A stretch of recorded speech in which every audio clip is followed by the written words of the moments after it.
Bismillahirrahmanirrahim.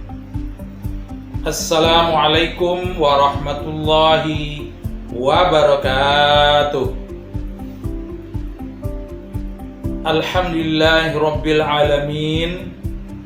Wassalatu wassalamu ala asrafil anbiya'i wal mursalin wa ala alihi wa ashabihi ajma'in. Amma ba'du. Bapak-bapak, ibu-ibu, saudara-saudara, hadirin yang saya muliakan. Di dalam kehidupan ini, tentu kita sebagai hamba Allah sering mendengar ada musibah. Boleh jadi juga kita sudah pernah mendapatkan musibah, ujian kehidupan. Apa sesungguhnya di balik musibah itu? Ada kebaikan di balik musibah. Ya, ada kebaikan di balik musibah. Allah Subhanahu wa ta'ala berfirman di dalam surat Al-Baqarah pada ayat 216. Asa an taqrahu syai'a wa huwa khairul lakum wa asa an tuhibbu syai'a wa huwa syarrul lakum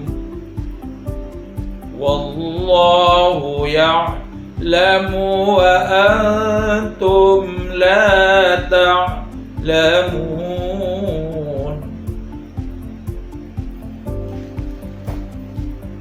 Boleh jadi apa-apa atau sesuatu yang kalian benci terhadapnya, pada hakikatnya dia adalah baik bagi kamu. Dan boleh jadi pula sesuatu yang kalian senangi, yang kalian cintai, sesungguhnya dia adalah buruk bagi kamu.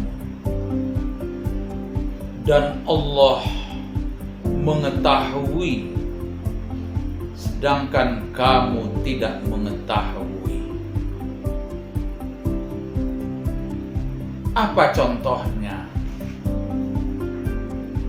Allah Subhanahu wa ta'ala mewajibkan berperang bagi umat Islam apabila itu sudah memenuhi ketentuan angkat senjata.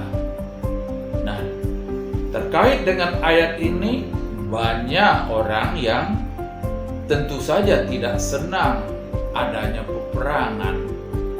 Tetapi ada saatnya peperangan itu adalah baik bagi suatu kaum.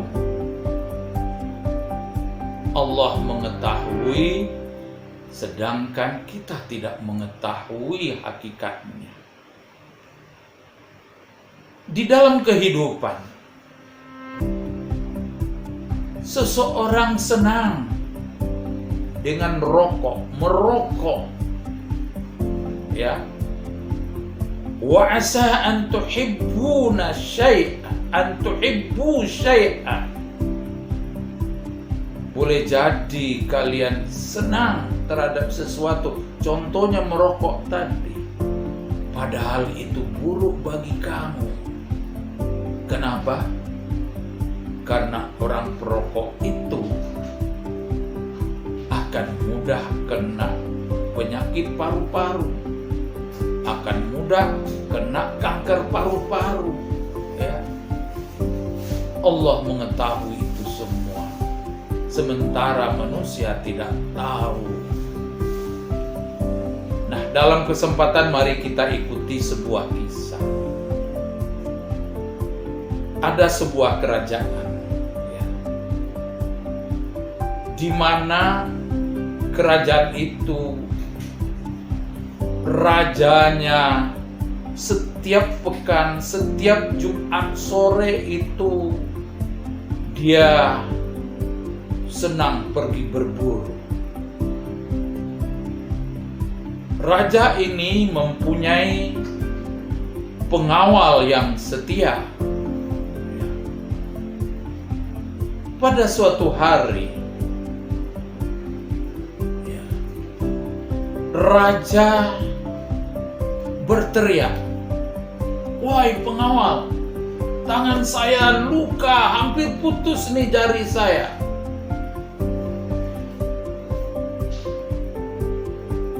Lalu seorang pengawal yang soleh, yang selalu bertawakal kepada Allah, datang segera menghadap raja. Begitu melihat tangan raja luka, hampir putus jarinya, pengawal itu malah berucap, "Khair, khair, baik, baik, ada hikmahnya ini. Tidak apa-apa, Tuan, tidak apa-apa, Paduka." Raja marah, kurang ajar. Raja itu tadi tiba-tiba marah mendengar ucapan pengawal, "Khair, khair, baik, baik, Paduka." Ya, jengkellah raja ini, marahlah raja ini. "Apa yang kau maksud? Darah saya mengucur begini, tangan jari saya, jari tangan saya sudah hampir putus. Kau bilang khair." Raja segera perintahkan kepada petugas kerajaan yang lain,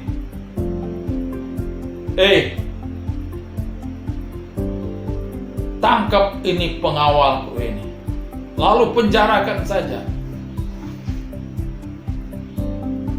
Pengawal yang setia ini tadi begitu ditangkap, dimasukkan ke dalam penjara, dia dengan melambaikan tangan, "Khair, khair, baik, baik, Paduka yang mulia, baik, Paduka yang mulia.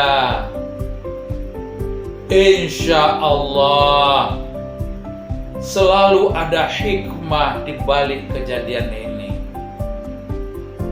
Tanpa peduli oleh pengawal-pengawal yang lain ini tadi, pengawal yang disuruh masukkan ke penjara ini itu langsung dicebloskan ke dalam penjara. Pengawal yang di penjara ini tersenyum dengan melambaikan tangannya kepada raja, "Khair, khair, baik, baik, Paduka." Nah, karena raja ini hobi pergi berburu, beberapa hari kemudian tibalah hari Jumat. Selesai sholat Jumat, raja ini pergi berburu ke hutan. Kali ini bersama pengawal yang baru. Setelah sampai ke dalam hutan, menjelang malam, mereka telah capek juga berburu. Raja dan pengawalnya tadi beristirahat di bawah pohon. Setelah istirahat, karena pengawal yang baru ini tidak terbiasa pergi berburu dengan raja, sehingga juga tidak paham kemana arah pulang, maka tersesatlah raja dengan pengawalnya itu. Maka di saat tersesat itulah raja dan pengawalnya melalui kelompok yang sedang berkumpul, kelompok masyarakat animisme, masyarakat pelbegu yang percaya kepada dewa-dewanya. Mereka berkumpul sedang mencari manusia untuk dikorbankan, dipersembahkan kepada dewanya.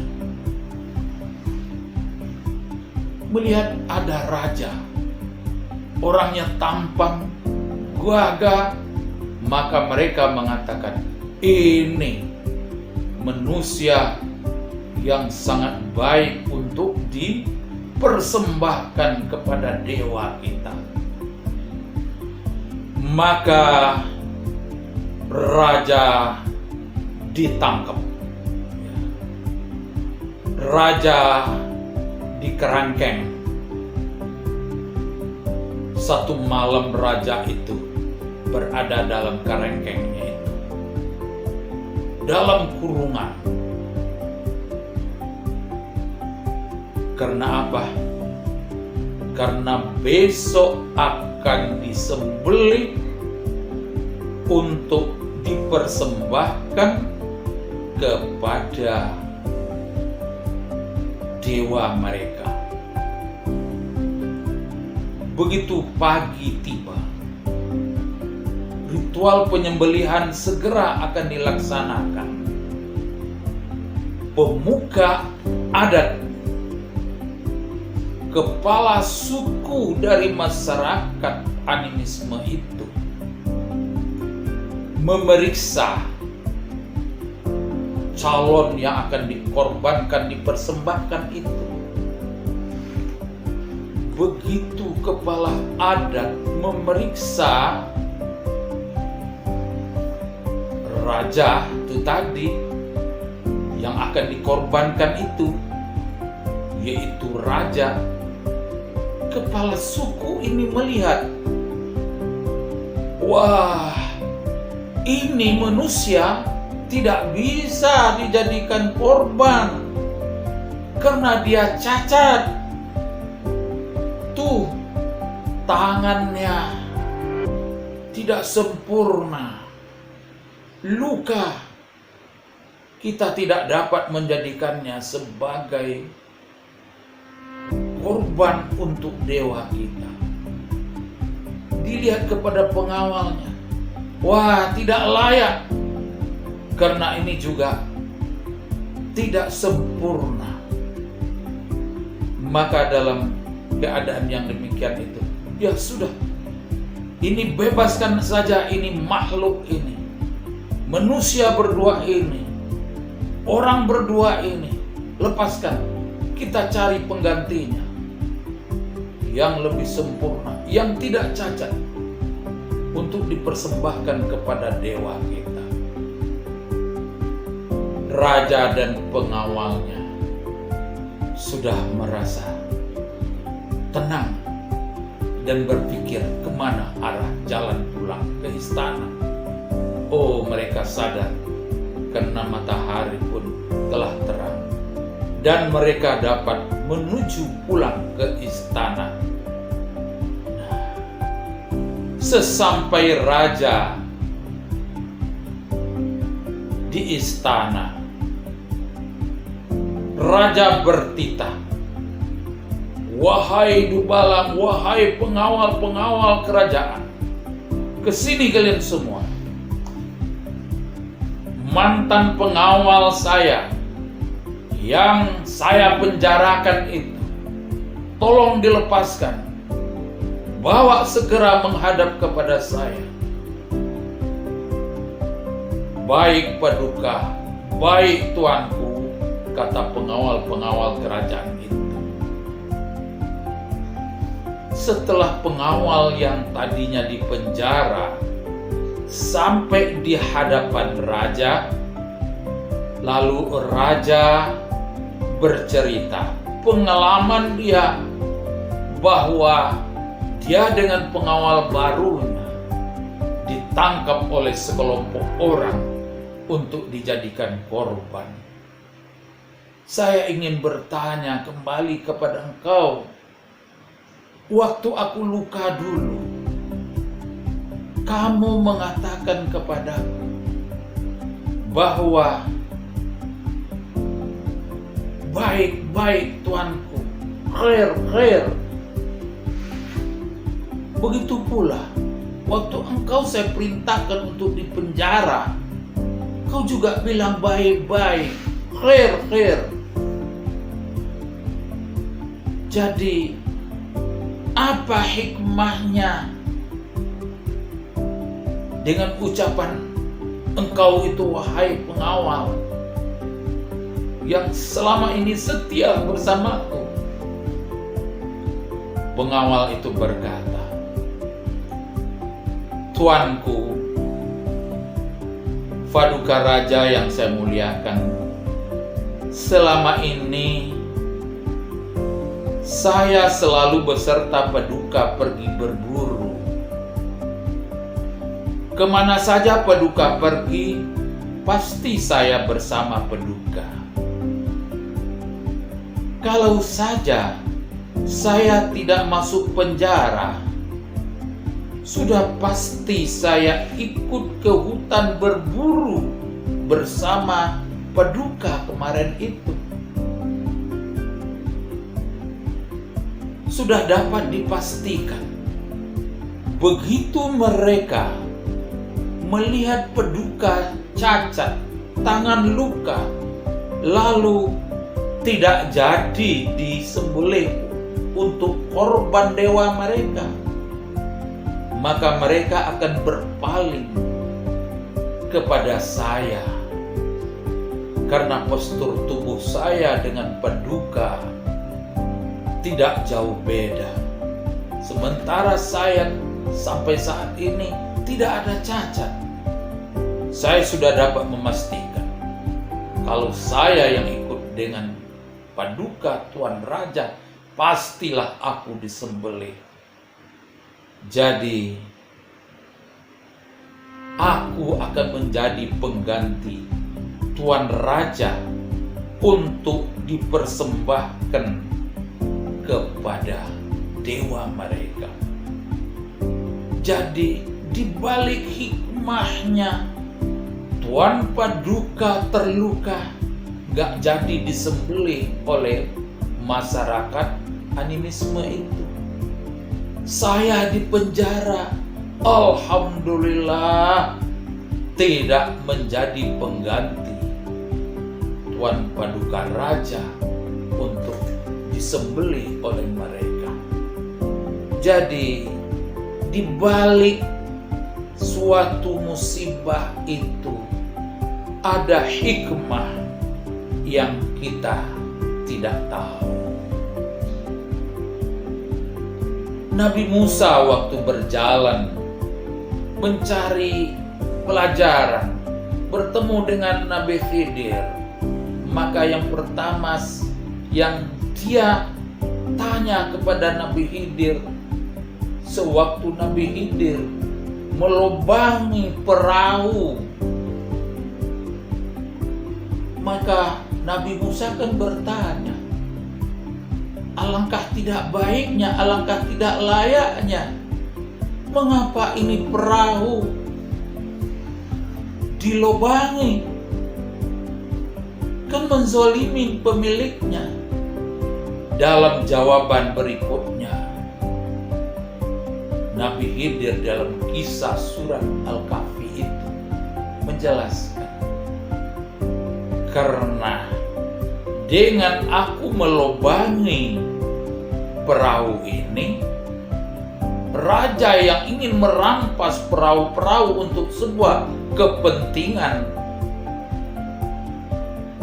kerajaannya, maka perahu milik orang ini tidak akan diambil karena dia adalah orang miskin yang mencari kehidupan pakai perahunya ini. Nah, jadi ada hikmah di balik rusaknya perahu itu. Begitulah dengan hal-hal yang lain. Seperti sekarang ada musibah COVID-19, ada musibah virus corona. Apa dibalik itu semuanya? Kalau kita menyadari bahwa virus corona begitu menakutkan, banyak membuat orang mati, maka hikmahnya dalam bahasa Rasulullah bahwa seseorang begitu melihat kematian, maka tentu saja jadi orang pintar. Orang pintar adalah orang yang mengingat kematian. Kalau sudah ingat kematian, dia bertobat. Setelah bertobat, dia akan beramal yang baik, melakukan amal soleh. Nah, ini adalah hikmah. Mari kita ambil hikmah. Mudah oleh Allah menjadikan manusia mati, wafat secara jumlah yang banyak. Itu contohnya. Jadi dengan wabah virus corona ini, hikmah di balik itu, kebaikan di balik itu adalah musibah. Membuat manusia begitu terpanggil untuk saling tolong menolong, bantu membantu kepada saudara-saudaranya yang mengalami kesulitan pangan dalam kehidupan selama PSBB ini. Begitulah kita hendaknya yakin akan kuasa Allah di balik segala sesuatu itu. Yang kita sebut musibah, pasti ada hikmah, ada kebaikan yang diberikan oleh Allah Subhanahu wa Ta'ala. Kita yakin manusia diberikan rahmat oleh Allah di balik musibah-musibah itu. Semoga firman Allah dalam surat Al-Baqarah ayat 216 ini coba kita hayati lebih jauh tentang berbagai kebaikan di balik musibah yang menimpa manusia. Fa'tabiru ya ulil absar. Semoga kita semuanya dapat mengambil iktibar dari apa-apa yang saya sampaikan pada kali ini. Billahi taufiq wal hidayah. Walhamdulillahirabbil alamin.